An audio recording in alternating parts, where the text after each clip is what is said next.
Buenos días, hermanos. Vamos a orar, vamos a pedirle a Dios que nos ayude en la meditación de su palabra esta mañana, que Él nos dé las fuerzas para terminar bien el mensaje esta mañana. Vamos a inclinar el rostro, vamos a dirigirnos a la presencia de Dios y vamos a pedirle a Dios que nos ayude. Padre, te damos muchísimas gracias. Permites que podamos estar juntos esta mañana, Señor, exaltando tu nombre. Y ahora que ha llegado el momento de meditar en tu palabra, Señor, rogamos la asistencia de tu Espíritu Santo, Dios. Padre, por favor, Señor, necesito tu ayuda, Señor, tu fortaleza. Por favor, toma mis pensamientos y usa mis labios, Señor, para compartir tu palabra esta mañana. Ten misericordia de nosotros, Dios. En el nombre de Jesús. Amén. Amén. Vamos a tener nuestras Biblias abiertas allí en el pasaje que el pastor Ángel acababa de leer en Esdras capítulo 5. Realmente el texto que nos toca esta mañana es del verso 3 hasta el verso 17. Pero para darle contexto, obviamente, los versos 1 y 2 del capítulo 5. He titulado el mensaje esta mañana, La obra de Dios avanza a pesar de la oposición.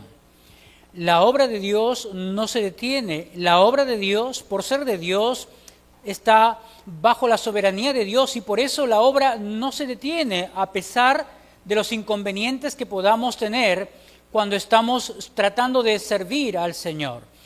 Y porque estos pasajes, estos versos o estos versículos nos dejan ver justamente esa realidad, que la obra de Dios, a pesar de la oposición, no se detuvo, siguió adelante. Así que el pasaje de respaldo es del verso 3 hasta el verso 17. ¿Cómo podemos introducir el tema esta mañana?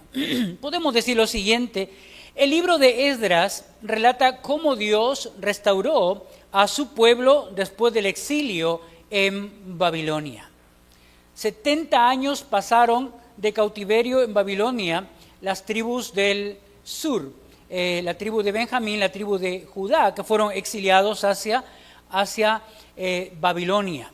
Pasaron 70 años y después de 70 años Dios permitió que un grupo de 50,000 judíos en un primer retorno pudieran llegar hasta la ciudad de Jerusalén.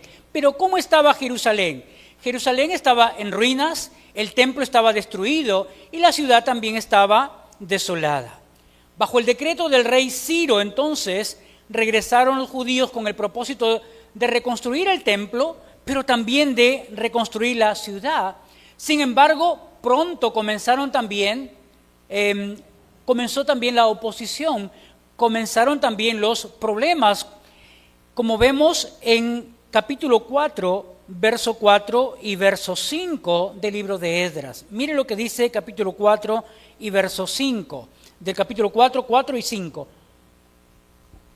Dice, pero el pueblo de la tierra intimidó al pueblo de Judá y lo atemorizó para que no edificara. Y sobornaron además contra ellos a los consejeros para frustrar sus propósitos todo el tiempo de Ciro, rey de Persia, y hasta el reinado de Darío, rey de Persia. La obra, ni bien comenzó, tuvo oposición y la obra se detuvo por 16 años. Por 16 años los judíos dejaron de reedificar el templo de Dios. Para el capítulo 5 vemos un despertar de Zorobabel y Yeshua y de todo el pueblo que había regresado del cautiverio. Estos 50,000 judíos que habían regresado del cautiverio tuvieron un despertar por el ministerio del profeta Ageo y del profeta Zacarías. Quiere decir entonces que el profeta Ageo y el profeta Zacarías tienen su ministerio durante el tiempo de Esdras y también durante el tiempo de Nehemías, sobre todo durante el tiempo de Nehemías, el profeta Zacarías. Así que en el capítulo 5 vemos este despertar del pueblo de Dios por medio de Ageo y de Zacarías, quienes animaron al pueblo, y así el pueblo pudo reanudar la obra de edificación o reedificación del templo. Pero miren el verso 2 del capítulo 5. Verso 2 del capítulo 5. Dice, entonces se levantaron Zorobabel, hijo de Salatiel, y Yeshua, hijo de Josadat, y comenzaron a reedificar la casa de Dios que estaba en Jerusalén. Y con ellos los profetas de Dios que les ayudaban. Y entonces tú puedes preguntarte esta mañana, ¿cómo ayudaron los profetas? ¿De qué manera Ageo y Zacarías ayudaron a que Zorobabel, que era la autoridad política, y Yeshua, que era el sumo sacerdote, y el pueblo comenzaran a reedificar la obra? Porque al final del verso 2 nos dice que la obra continuó y los profetas ayudaron. ¿Y de qué manera ayudaron los profetas? Me parece que los profetas ayudaron, en primer lugar, con palabras de exhortación. Palabras de exhortación. Era necesario que Dios enviara a Ageo y Zacarías, sus portavoces, para exhortar no solamente a Zorobabel como era el líder político, sino también a Ageo como el sumo sacerdote y a todo el pueblo. Y lo que hizo Dios es mandar a Ageo y Zacarías con palabras de exhortación. Exhortación, mira el verso 4 del capítulo 1 de Ageo. Porque hemos dicho, estos profetas tienen su ministerio durante el tiempo de Darío y luego Zacarías también pasa al tiempo de Artajerjes. Pero miremos Ageo capítulo 1 y el verso 4, dice, en términos de interrogante, en términos de pregunta, el profeta hablándole a Zorobabel y a Yeshua y al pueblo dice, ¿es para vosotros tiempo para vosotros de habitar en vuestras casas artesonadas y esta casa está desierta? Es una exhortación muy fuerte. Lo que les está diciendo en otras palabras es lo siguiente: para ustedes está bien que ustedes vivan en casas muy bien construidas, muy bien edificadas, con muy buenos acabados, con todo lo que ustedes anhelarían tener en su casa, y la casa de Dios esté desierta y el templo de Dios esté en ruinas. Es una exhortación muy, muy fuerte. Y esa exhortación hizo que Ageo, hizo que Zorobabel y Yeshua pudieran reflexionar. No solamente ellos, sino también el pueblo, pudieran reconocer su actitud delante de Dios, su condición delante de Dios. Por eso mira el verso 8 también del capítulo 1 de Ageo. Dice, subid al monte, traed madera y reedificad la casa, y pondré en ella mi voluntad y seré glorificado, ha dicho Jehová. Dice, vayan, pónganse a hacer lo que yo mandé a través de Ciro a hacer. Edifíquenme casa, reedifiquen el templo. Basta ya de su desidia, basta ya de estar cómodamente en sus casas mientras la casa de Dios está destruida, está en ruinas. Para ese tiempo el templo era muy significativo para la nación de Israel, para el pueblo de Dios, porque simbolizaba la presencia de Dios con ellos. Hoy en día sabemos que la presencia de Dios está en nosotros, en nuestro ser interior. Dios habita por medio de su Espíritu Santo, y cuando la iglesia está reunida, Dios está aquí con nosotros. Pero entonces Ageo y Zacarías exhortan al pueblo para que pudieran otra vez empezar con la obra de Dios. De esa manera estaban ayudando los profetas Ageo y Zacarías. Así que lo primero que hicieron es traer palabras de exhortación.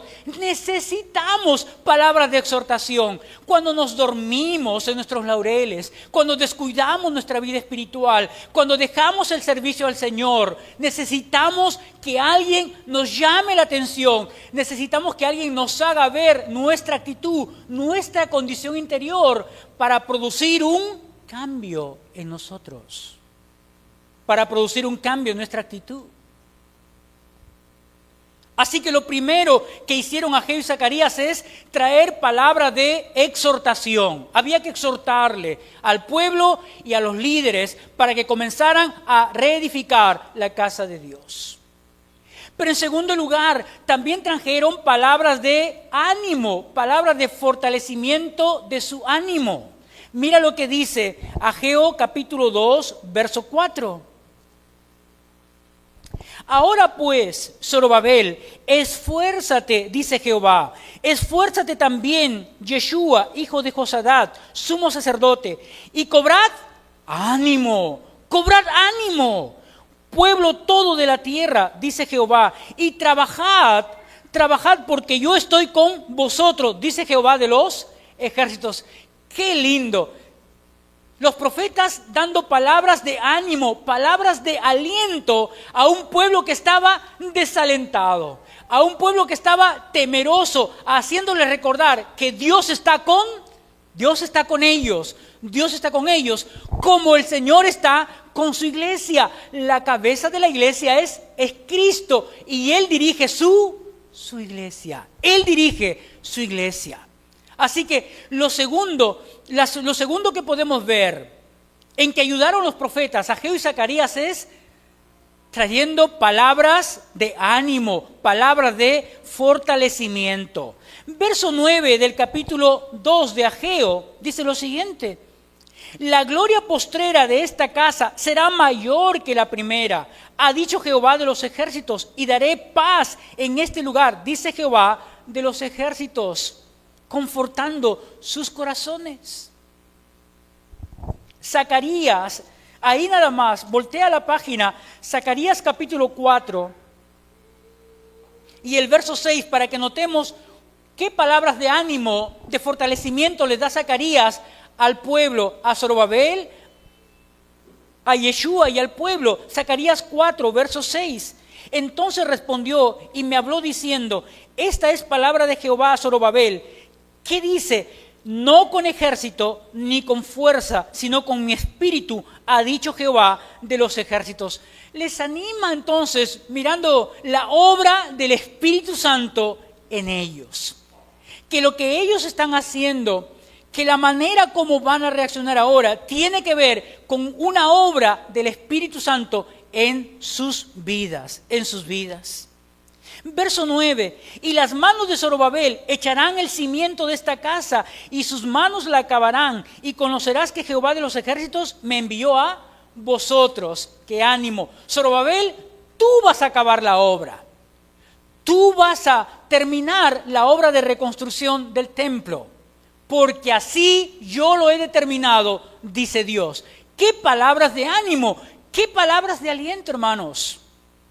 La obra de Dios no se detiene a pesar que estemos pasando por momentos de oposición.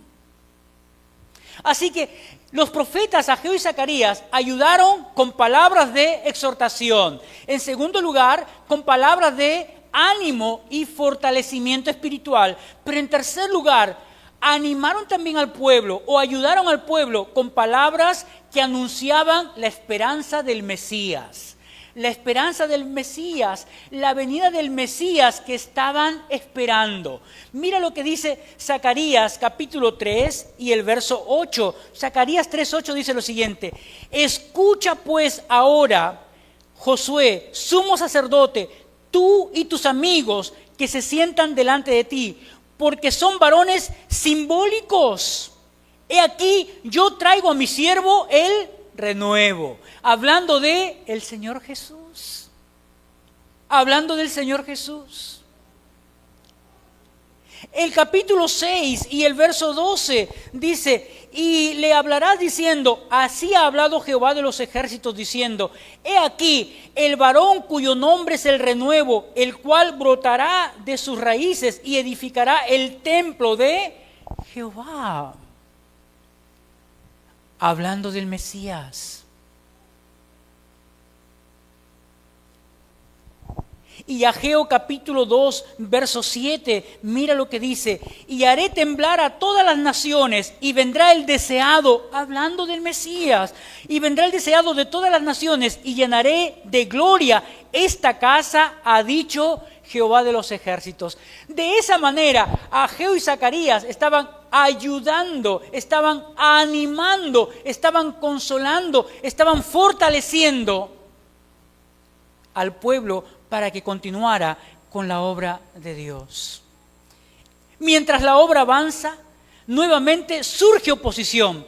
Esta vez a través de el gobernador Tecnai, que era el gobernador al otro lado del río Éufrates. Sin embargo, hermanos, lo que vamos a ver a través de estos versículos muestra que, aunque los enemigos intenten detener la obra, no pueden. Porque la fidelidad de Dios garantiza que su plan siga adelante. Aunque los enemigos de Dios traten de detener su obra, no pueden. Porque la fidelidad de Dios garantiza que la obra siga adelante. ¿Qué te estoy diciendo con eso? Te estoy diciendo que nosotros solo somos instrumentos en las manos de Dios.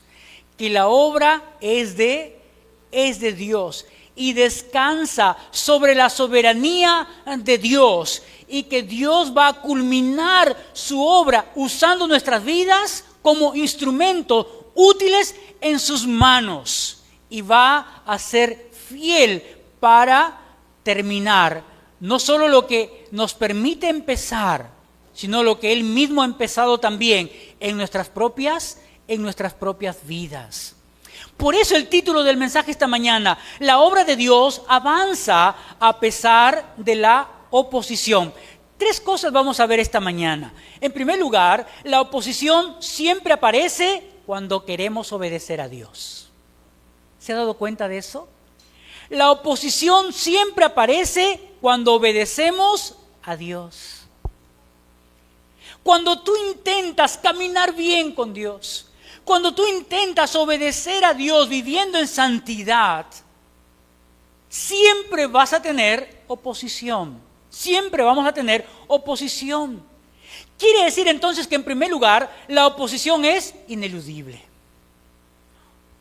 O la oposición es inevitable.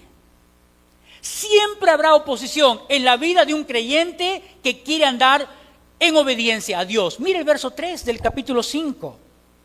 Así lo expresa Esdras en el verso 3 del capítulo 5. Dice, en aquel tiempo vino a ellos Tecnai, gobernador del otro lado del río, y Setar-Boznai y sus compañeros, y les dijeron así, ¿quién os ha dado orden para edificar esta casa y levantar estos muros? Hermanos, estos hombres no estaban buscando información de una manera inocente. Para nada. Lo que ellos pretendían era intimidar, frenar la obra de Dios. Es lo que estaba en la mente, es lo que estaba en los propósitos de estas personas. Intimidar y frenar la obra de Dios. Y así ocurre siempre que el pueblo de Dios ha querido obedecer, siempre ha habido resistencia.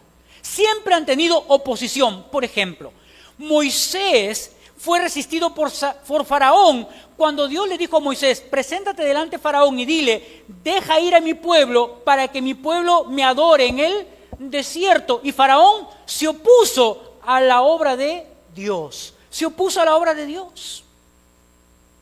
Lo vemos también en el caso de Nehemías, cuando Dios le manda reconstruir los muros de Jerusalén. Nehemías enfrentó burlas y amenazas. Lo vemos en Nehemías capítulo 4 y el verso 1.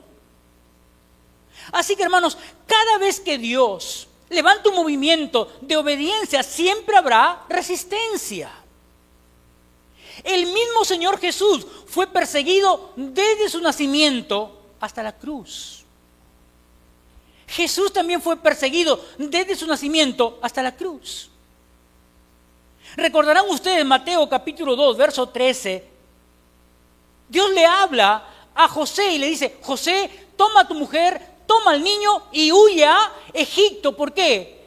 Porque intentan matarlo. Se había dado el edicto que los niños de 2 años hacia abajo, todos mueran. Así que la oposición es inevitable, Pero hermanos, no debemos olvidar que el Señor nos advirtió sobre eso. El Señor nos dijo lo siguiente: en el mundo tendréis aflicción. En el mundo tendréis aflicción, pero confiad, yo he vencido al mundo. Juan 16, verso 33. Por lo tanto, hermanos, no te sorprendas que cuando quieras obedecer al Señor, que cuando quieras andar en santidad, que cuando tú quieras honrar con tu vida y glorificar a Dios con tu vida, aparezca también la oposición. De repente tú lo estás experimentando ya en tu vida ahora.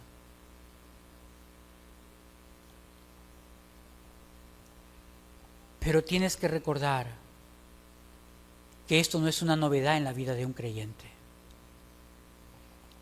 Que la oposición casi es algo natural y habitual cuando un creyente está andando en buena comunión con Dios. Un creyente quiere con todo su corazón obedecer a Dios. Siempre aparecerán dificultades, siempre habrá alguien que se oponga. Cuando tú quieres servir al Señor, por fin has determinado, ahora voy a servir al Señor, y de pronto aparecen un montón de circunstancias, entre ellos tu trabajo. Para otros, el tiempo. Para otros, la familia. Para otros, el ocio. Y todos esos son recursos que Satanás usa para evitar que podamos servir al Señor.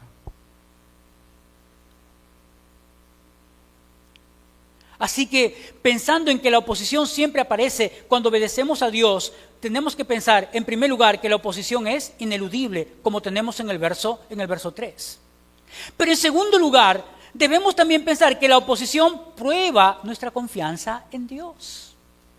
La oposición prueba mi confianza en Dios. Prueba mi confianza en Dios.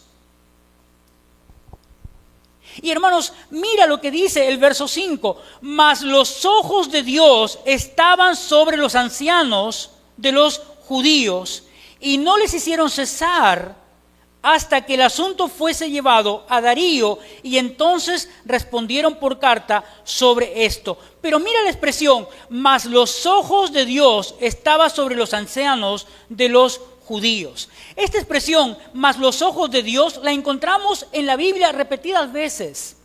Y puede significar lo siguiente. En primer lugar, hablando de la expresión los ojos de Dios, significa en algunos pasajes protección y cuidado.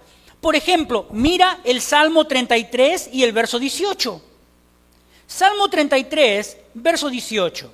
Dice lo siguiente: he aquí, el ojo de Jehová está sobre los que le temen, sobre los que esperan en su misericordia. Habla de cuidado, habla de la protección de Dios, habla de gozar del cuidado y de la protección de Dios cuando se habla aquí del ojo de Dios.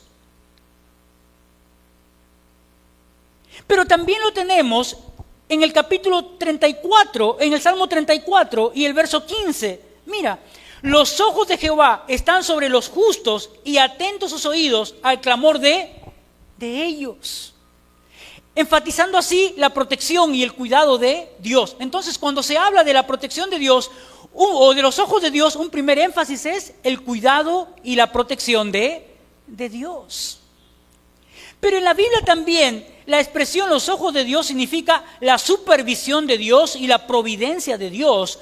Mira ahora Proverbios 15 y el verso 3, Proverbios 15, verso 3. Mira, dice, los ojos de Jehová están en todo lugar, mirando a los malos y a los buenos. Los ojos de Jehová están en todo lugar, mirando así a los malos y a los buenos. Lo que está diciendo es, nada escapa de la mirada de Dios. Él dirige los acontecimientos. ¿Te das cuenta? Nada escapa de la mirada de Dios. Él dirige los acontecimientos para hablar de la supervisión y la providencia de Dios. Los recursos de Dios puestos al servicio de sus hijos, al bienestar de sus hijos. Por eso el proverbio termina diciendo, y Él escucha a los que le temen. Así que los ojos de Dios puede implicar protección y cuidado. Los ojos de Dios puede implicar supervisión y providencia. Pero en tercer lugar, hablar de los ojos de Dios también puede significar favor divino. Favor divino. Mira el Salmo 32 y el verso 8, o el versículo 8. Dice lo siguiente: te daré a entender y te enseñaré el camino en que debes andar. Sobre ti fijaré mis ojos. Está hablando de una persona que cuenta con el favor de Dios, con la gracia de Dios sobre su vida, como respaldo de parte de Dios sobre su vida. Y entonces nos preguntamos, y en el contexto de Esdras 5, ¿cuál es el significado? ¿Cuál es el significado de la expresión ojos de Dios en el contexto de Esdras capítulo 5 y el verso 5? Bueno, ¿cuál sería el significado? Bueno, el significado tendría que ser que Dios está vigilando y protegiendo, asegurando así que sus planes se cumplan. ¿Por qué? Porque hay una oposición aquí, hay una amenaza aquí. Y frente a la amenaza, lo que Dios está diciendo es, yo los protejo, yo los cuido. No tengan miedo, yo los protejo, yo los cuido. Hermanos, recuerden ustedes, el Señor Jesús dijo, sobre esta roca edificaré mi iglesia y las puertas del Hades no prevalecerán contra ella. El Señor cuida de nosotros. El Señor está guardando a su iglesia. Hermanos, contamos con la protección de Dios, contamos con los ojos de Dios sobre nosotros, diciéndonos en todo momento que Él nos está protegiendo, que Él nos está cuidando. No nos atemoricemos por la oposición, no nos atemoricemos por los problemas que podemos tener cuando intentamos obedecer al Señor. No nos intimidemos, sigamos adelante sirviendo al Señor, donde tú te desarrolles. Allí estás puesto para servir al Señor. Aunque tengas oposición. Y hermanos, a manera de ilustración, conversaba con una jovencita hace unas semanas atrás, porque ella pensaba que no estaba sirviendo al Señor. Y tenía tanto sentimiento en su interior, pensando en que ella no tiene tiempo para servir al Señor. Y yo no sé si todos los que son médicos de profesión sienten lo mismo. Pero cuando hablaba con esta jovencita me decía, yo no sirvo en la iglesia, yo no hago nada para el Señor, y sentía una gran tristeza, y era real su tristeza.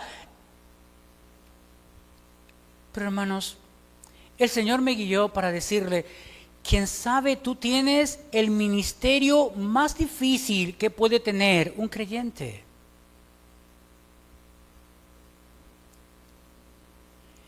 Porque tienes un ministerio que hace que las personas pongan sus ojos en ti para confiar en tus habilidades. Y tú tienes allí la gran oportunidad de decirle a estas personas que tú solo eres un instrumento de Dios y que tú misma te dispones a Dios para que Dios te use en bien del prójimo. Y que tú tienes temor cada vez que tienes que enfrentar un desafío en tu carrera, en tu profesión. Y que te encomiendas a Dios para que sea Dios quien te guíe y te cuide mientras desarrollas tu profesión. Tú sirves a Dios en un ambiente muy difícil porque las personas tienen expectativas sobre tu trabajo. Y cuando esas expectativas no se dan, te vas a ser expuesta a muchísimo juicio sobre tus habilidades. Tú tienes una tremenda oportunidad de testificar de Dios. Tú tienes lo que otros no tenemos, la apertura de la mente y del corazón de las personas para escucharte. ¿Por qué? Porque el ser médico hace que los demás, cuando tienen una situación difícil de salud, dependan de ustedes.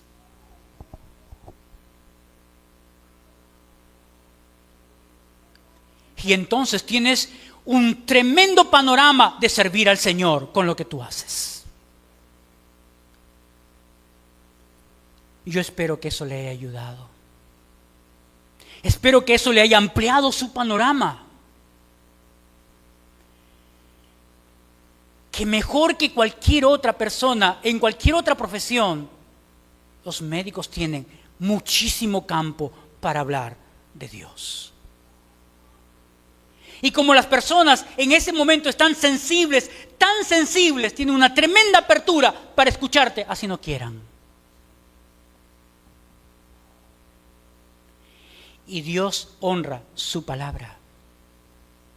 Porque la Biblia dice que la palabra de Dios nunca vuelve vacía. Siempre dejará su huella en nuestras mentes. Siempre dejará su huella en nuestros corazones. Por eso, Thomas Watson, un puritano del siglo XVII, escucha lo que dijo. Cuando los ojos de Dios están sobre nosotros, no importa cuántos ojos de los hombres estén contra nosotros. ¿Entiendes lo que este hombre llegó a experimentar de Dios? Dijo, cuando los ojos de Dios están sobre nosotros, es decir, cuando la protección de Dios y el cuidado de Dios está sobre nuestras vidas, no importa cuántos ojos de los hombres estén contra nosotros. ¿Por qué? Porque alguien puede igualar el poder de Dios. Nadie. Y por eso este hombre tenía tal convicción. Mientras los ojos de Dios estén sobre mí, no importa cuántos ojos más de los hombres estén contra mí. No importa. Es suficiente con que los ojos de Dios estén para mí, hablando de el cuidado y la protección de Dios. Por eso, hermanos, ¿cómo aplicamos esto en nuestras vidas? Por si acaso, Thomas Watson dijo esto en su libro El retrato del hombre piadoso.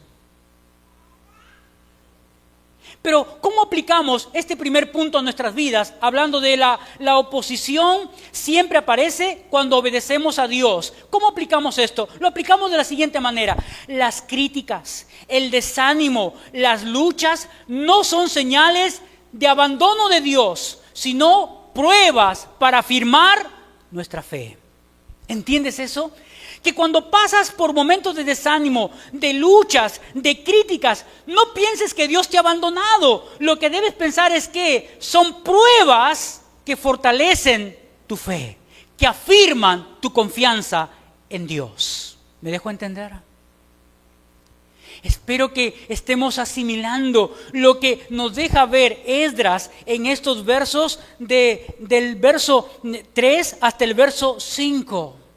Hablando acerca de la oposición. La oposición viene cuando intentamos o queremos obedecer a Dios. En segundo lugar, los versos 6 al verso 11, aprendemos que nuestra identidad en Dios nos da firmeza. Cuando sabemos quiénes somos, eso nos da firmeza. ¿Sabes quién tú eres? Porque Zorobabel, Yeshua y los ancianos, los líderes y el pueblo sabían quiénes eran. A lo menos después de que Ageo y Zacarías les exhortaron, les animaron y les fortalecieron a través de mirar la promesa mesiánica, Ellos sabían o volvieron a recordar su identidad. ¿Quiénes eran? ¿Quién eres tú? ¿Quién eres tú? Porque nuestra identidad en Dios nos da firmeza. Y lo primero que debemos recordar es que somos siervos de Dios antes que cualquier otra cosa. Mira lo que dice el versículo 11 del capítulo 5. Mira lo que dice el versículo 11. Dice, y nos respondieron diciendo así, Tecnai está mandando la carta a Darío. Y en escribiendo la carta, le expresa esto a Darío, del verso 11, le dice, y nos respondieron diciendo así, nosotros somos siervos del Dios del cielo y de la tierra. Nosotros somos siervos.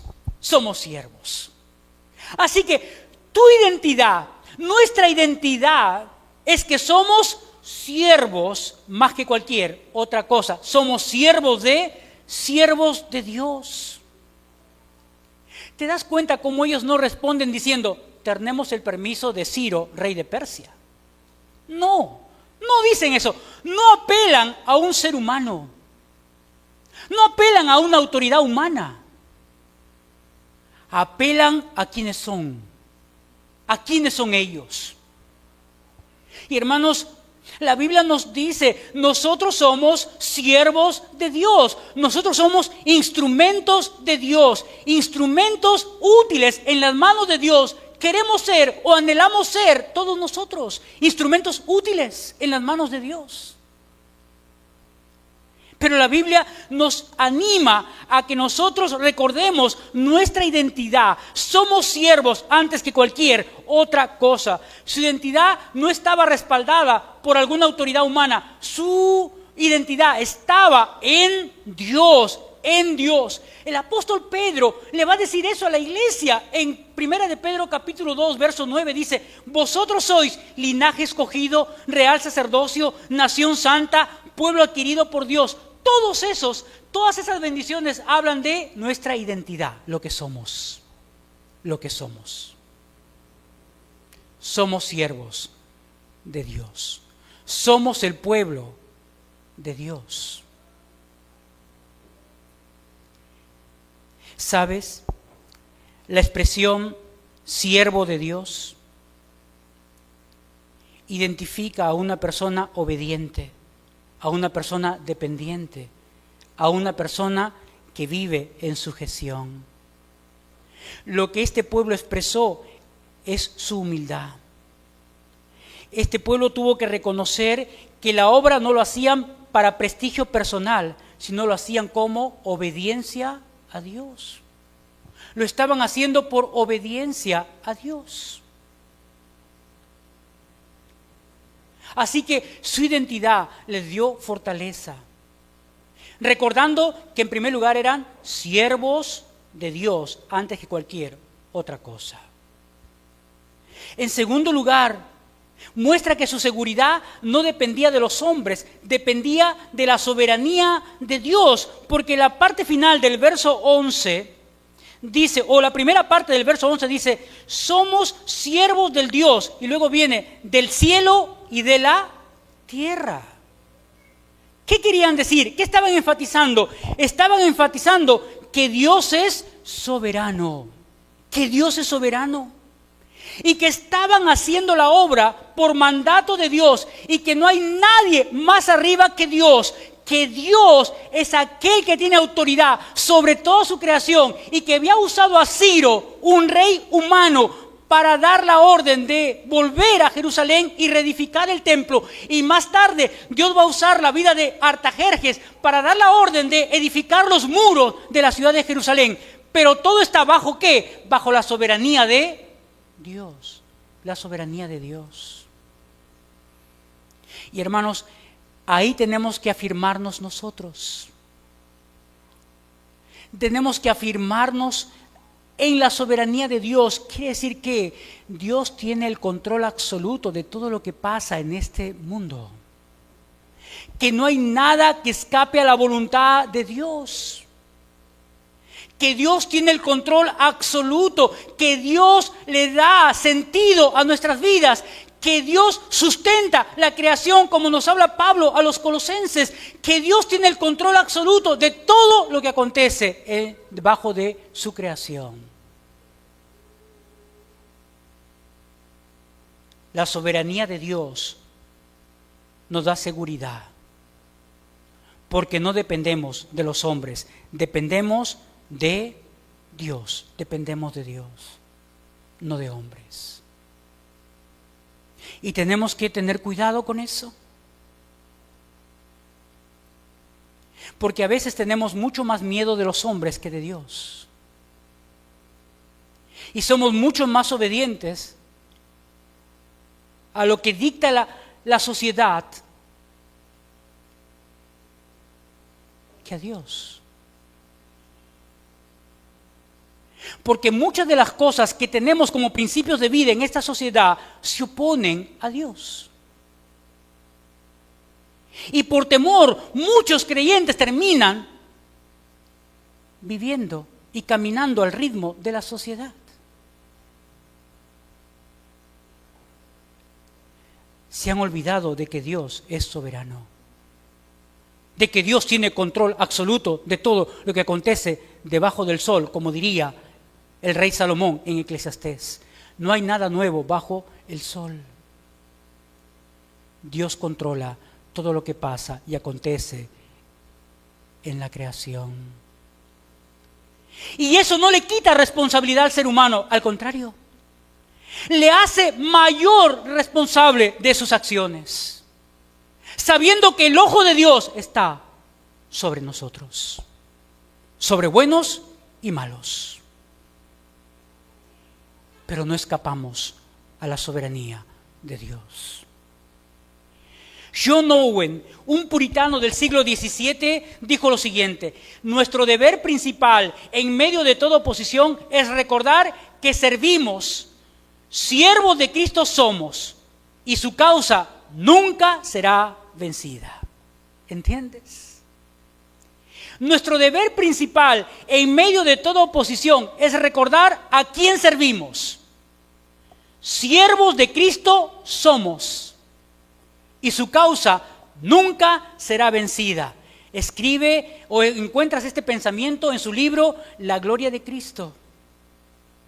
¿Cómo aplicamos este segundo punto a nuestras vidas? ¿Cómo aplicamos este segundo punto de la firmeza que nos da nuestra identidad en Dios? Lo aplicamos de la siguiente manera: cuando tu fe es cuestionada por opiniones de otros, recuerda, tu identidad está en Cristo.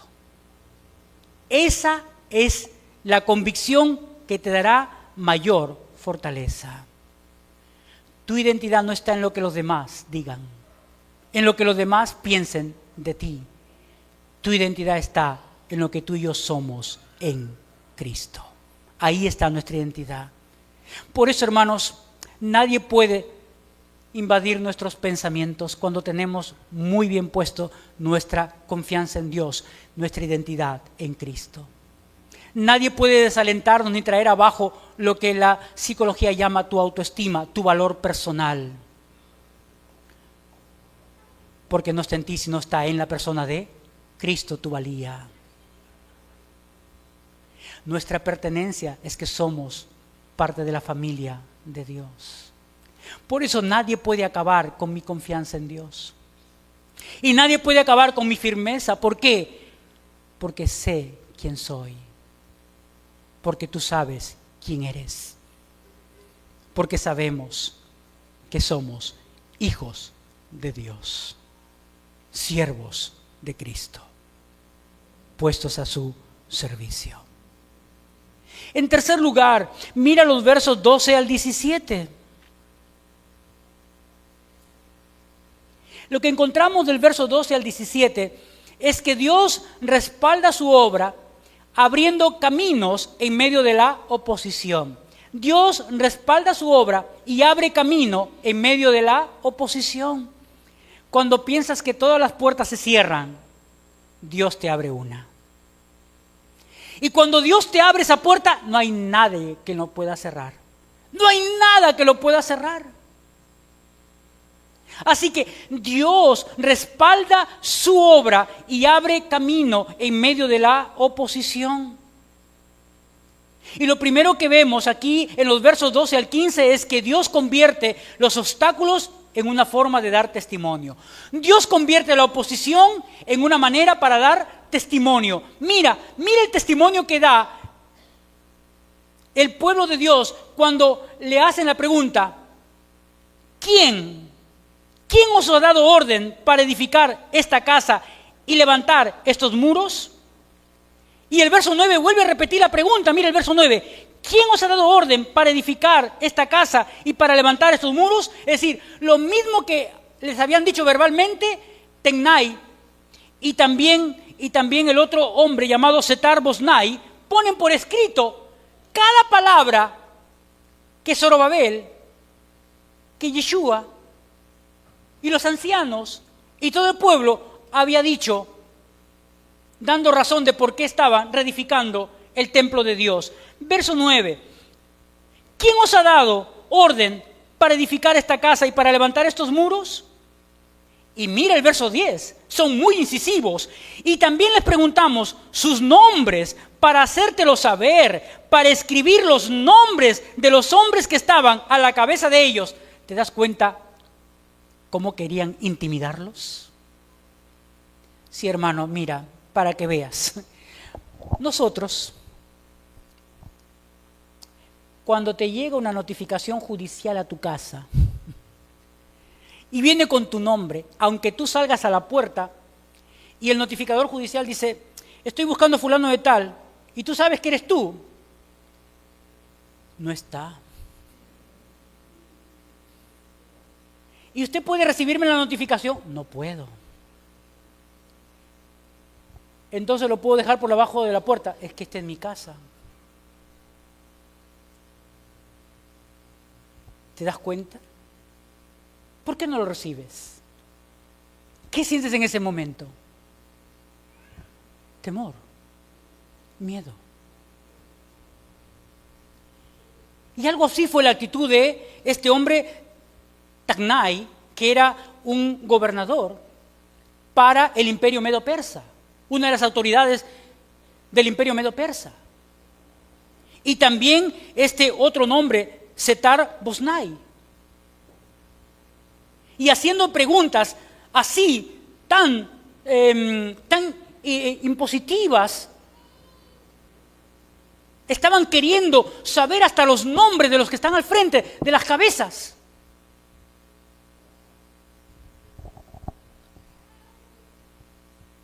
Pero no lograron intimidarlos. Más bien, cuando les hacen esas preguntas, mira cómo responden.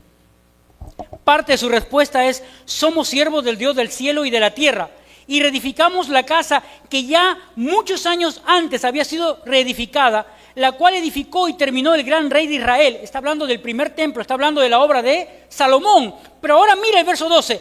Mas después que nuestros padres provocaron a ira al Dios de los cielos, Él los entregó en manos de Nabucodonosor, rey de Babilonia, caldeo, el cual destruyó esta casa y llevó cautivo al pueblo de Babilonia.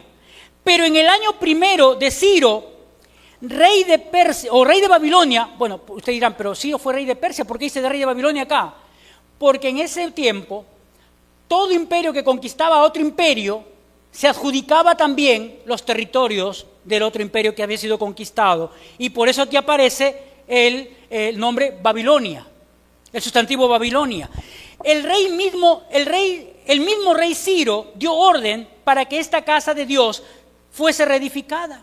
También los utensilios de oro y de plata de la casa de Dios que Nabucodonosor había sacado del templo que estaba en Jerusalén y los había llevado al templo de Babilonia, el rey Ciro los sacó del templo de Babilonia y fueron entregados a Sesbazar, a quien había puesto por gobernador, verso 15, y le dijo, toma estos utensilios, ve y llévalos al templo que está en Jerusalén y sea reedificada la casa de Dios en ese lugar.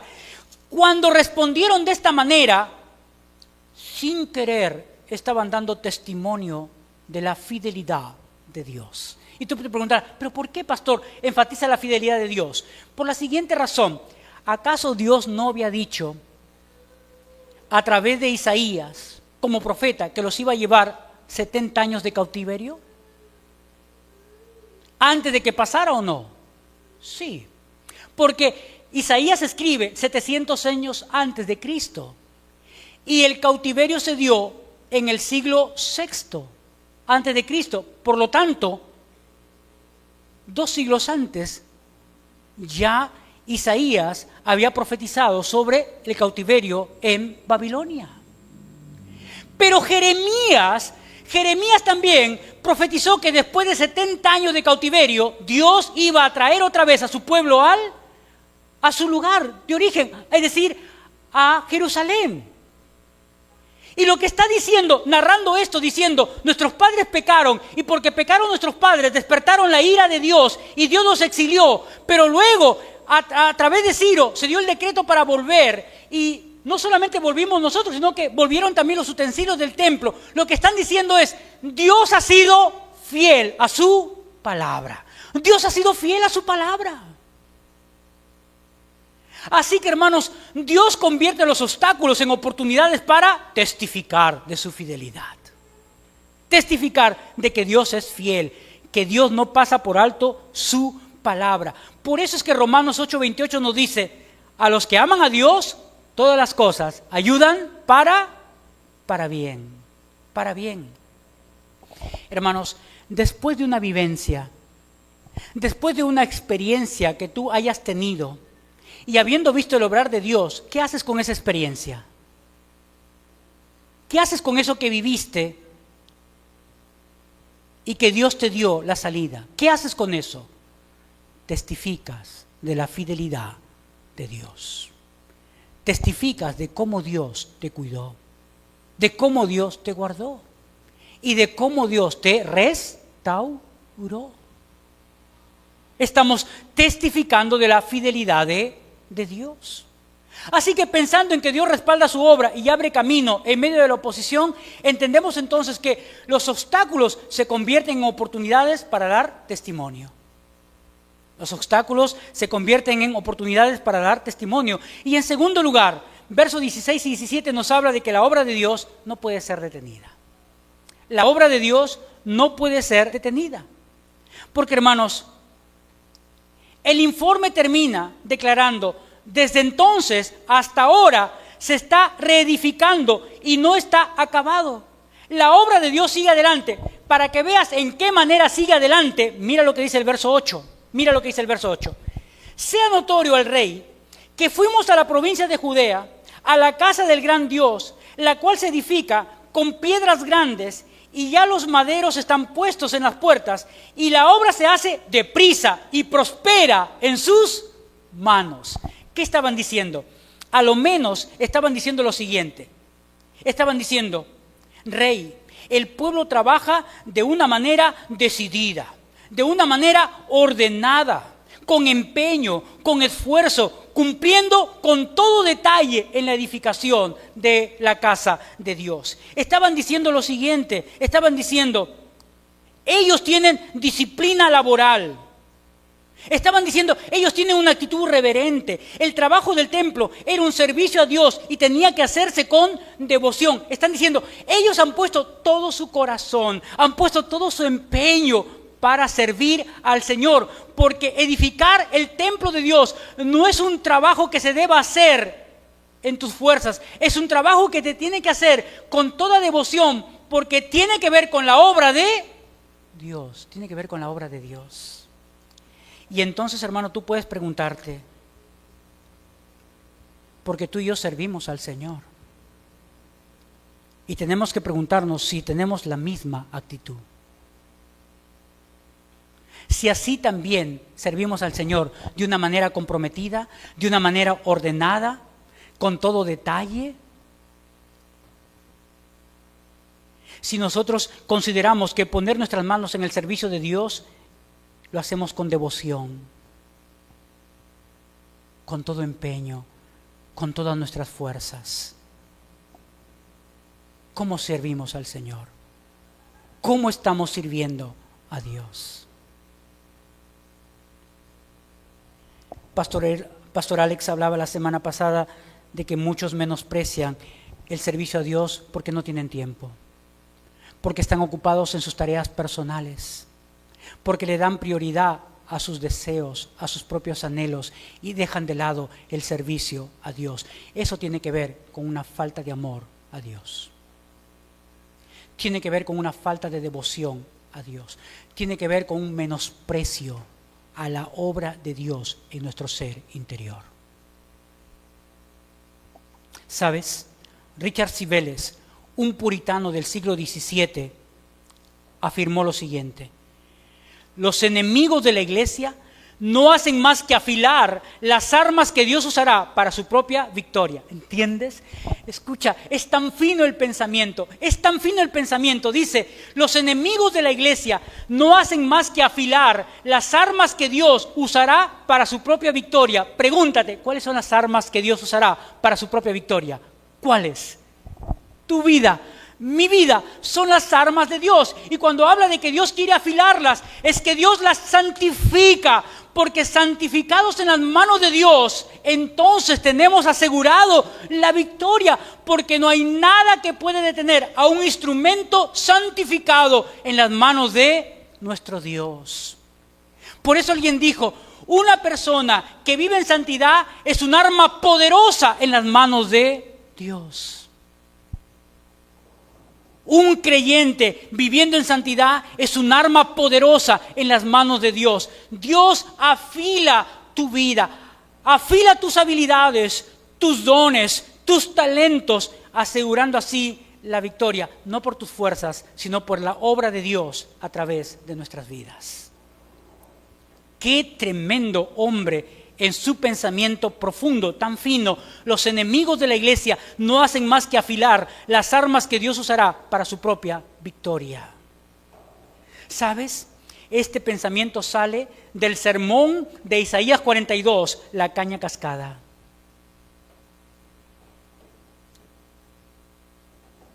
Para terminar esta mañana, tenemos que confiar que si Dios abrió una puerta en tu vida, nadie puede cerrarla. Y eso nos llama a perseverar, porque tenemos el respaldo de Dios con nosotros. ¿Entiendes? Confía en que si Dios abrió una puerta en tu vida, nadie la podrá cerrar. Eso nos lleva a tener que perseverar, porque contamos con el respaldo de Dios en nuestras vidas. Así que hoy podemos confiar en Dios, aunque estemos enfrentando resistencia y oposición. Dios respalda su obra en ti. No temamos, no tengamos miedo, porque la palabra dice que el que comenzó en nosotros la buena obra la perfeccionará hasta el día de Jesucristo. Déjate usar como un instrumento útil en las manos de Dios. Solo tenemos que meditar y reflexionar cada día en nuestra condición interior, en cómo está nuestro corazón, para que el Señor, haciéndonos ver nuestro corazón, nos lleve a depender absolutamente de Él. Y dependiendo de Él, seamos santificados con su palabra y a la vez podamos ser instrumentos útiles en las manos de Dios para cumplir así sus propósitos, y terminamos de esa manera honrando y glorificando el nombre de Dios. Amén. Oremos. Padre, te damos muchísimas gracias esta mañana por tu palabra. Señor, a veces es dura tu palabra. Dura, Señor, porque nos exhorta. Nos lleva a ver, Señor, la condición de nuestro corazón, de nuestro ser interior, hablando de nuestros pensamientos, hablando de nuestros deseos, hablando de nuestra actitud, Señor, de nuestras emociones. Pero también tu palabra nos anima, Señor, nos fortalece. Señor, queremos ser esas armas afiladas en tu presencia para servirte, Señor, en medio de la oposición. Así que afila nuestras vidas, Señor. Y tú lo haces en el horno de las pruebas, para que así, Señor, podamos depender absolutamente de ti. Y de esa manera, Señor, tú uses nuestras vidas para la gloria y la honra de tu nombre, Señor. En Cristo Jesús te damos muchísimas gracias. Amén.